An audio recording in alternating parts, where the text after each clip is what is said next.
Ausgerechnet, heute Abend scheint der Mond so schön und du bist der von mir. That was a video of the German jazz musician Coco Schumann playing Ausgerechnet heute Abend. Heinz Jakob Schumann, also called Coco Schumann, was born on the 14th of May 1924 in Berlin. His father and mother were called Alfred and Hedwig Schumann. Alfred, a World War I veteran, would later convert from Christianity to Judaism in order to marry Hedwig, who had been working as a hairdresser at the time. They raised their son in a musical home where he was exposed to many different genres from a very young age, such as records played on the gramophone, drums, and opera. Schumann's love for music was established early, but there was perhaps a specific moment in which he would be, as Kate Connolly describes, infected by the jazz bug. This infection is said to have stemmed from hearing Ella Fitzgerald's new record, A Tisket, a Tasket, something that enthralled Schumann and sparked the interest in jazz music. Later, a 12-year-old Schumann would watch the Berlin Olympics in 1936, discovering and becoming instantly fond of swing music, a passion which would strengthen and guide his life and career. The rest is history. According to Christine Mann, Schumann picked up the guitar at 12 and was taught how to play by a German teacher at his school. As he learned one instrument, he would also take on another when his uncle gave him his first drum set. When you think about it, he was essentially a one-man band with these two instruments. He was completely free to create whatever kind of music he wanted, and he did. Without any hesitation, Schumann dove headfirst into Berlin's thriving jazz scene, one which lurked in smoky bars and crowded, intimate rooms. Despite his young age, Schumann would flourish and become a popular fixture among his peers and other performers.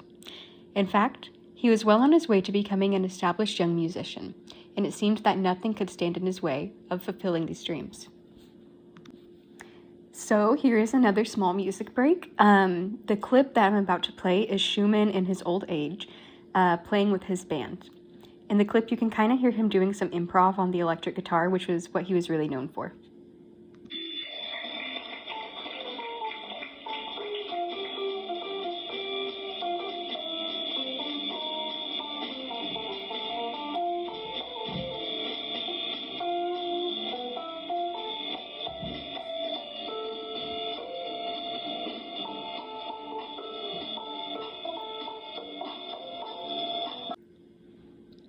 With all of his talent, it seemed like Schumann was destined for success. But at the very same time that Schumann was playing in these bars, the National Socialist Party had seized complete power over Germany, and Schumann, being Jewish, was blatantly at risk for this persecution.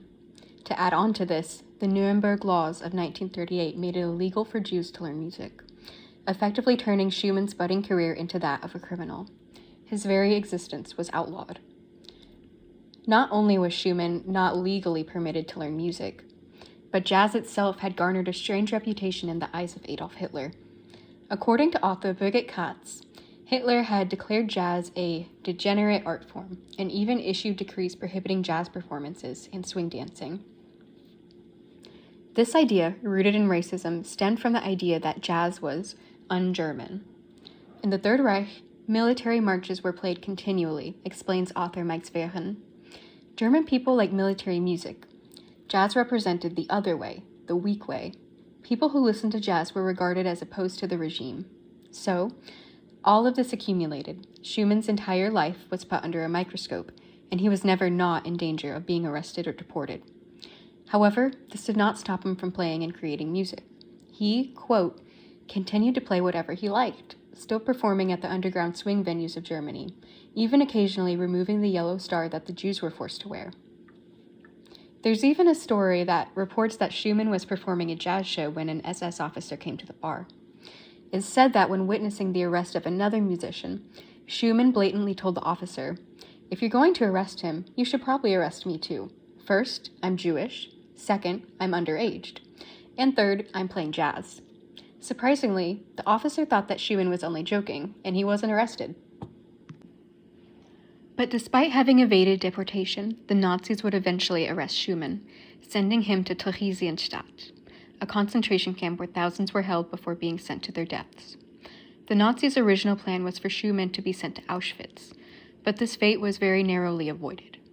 Schumann's life became uncertain, and he began to simply live day by day, just trying to live amongst the trauma. It was music that was his one solace. He began to partake in this band called, quote, the Ghetto Swingers, its name alluding to both their jazz music and the location in which they were forced to reside.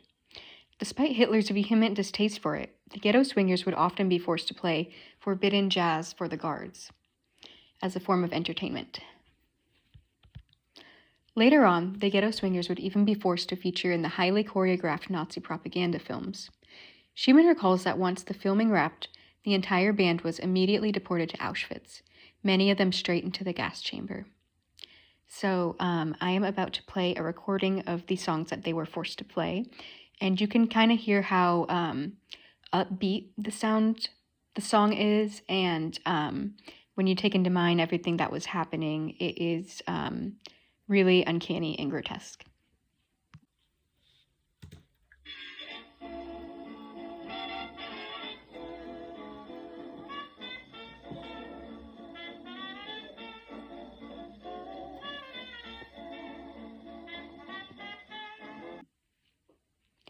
Schumann would also be sent to Auschwitz, and it's reported that of the 16 ghetto swingers, only 3 would survive to see the end of the war. Schumann arrived at Auschwitz when, once more, jazz music would save him.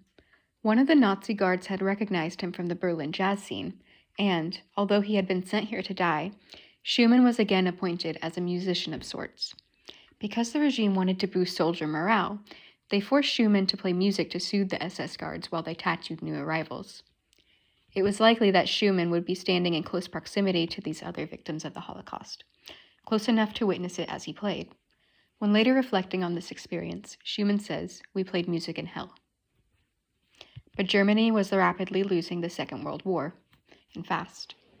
Schumann, after surviving a prisoner's death march, had survived to see the end of the war. After all of the suffering, Schumann was finally free. But after the war, he wouldn't talk about what had happened to him. And even if he had wanted to, how could he explain it? How could he handle reliving something like that? Instead, he took solace in his music.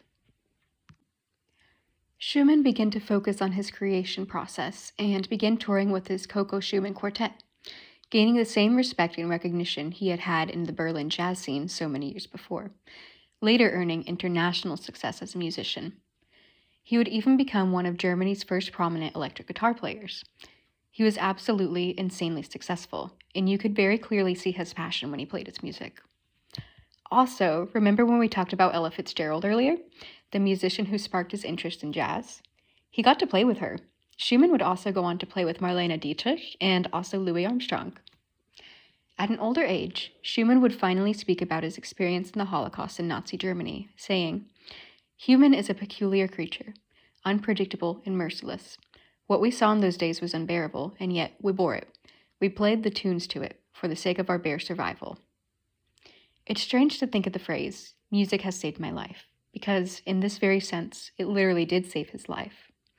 When he seemed to be faced with death, jazz was something it both emotionally and physically saved him. And it's very astonishing and also uncanny that something like that can align and completely change the course of your entire life, essentially. Schumann was a true musician at heart, and he never stopped playing and performed well into his old age, eventually passing away at the age of 93. He enjoyed a full life and a rich career, and he leaves behind wonderful jazz recordings for us to learn from and to appreciate. And through his music, he lives on.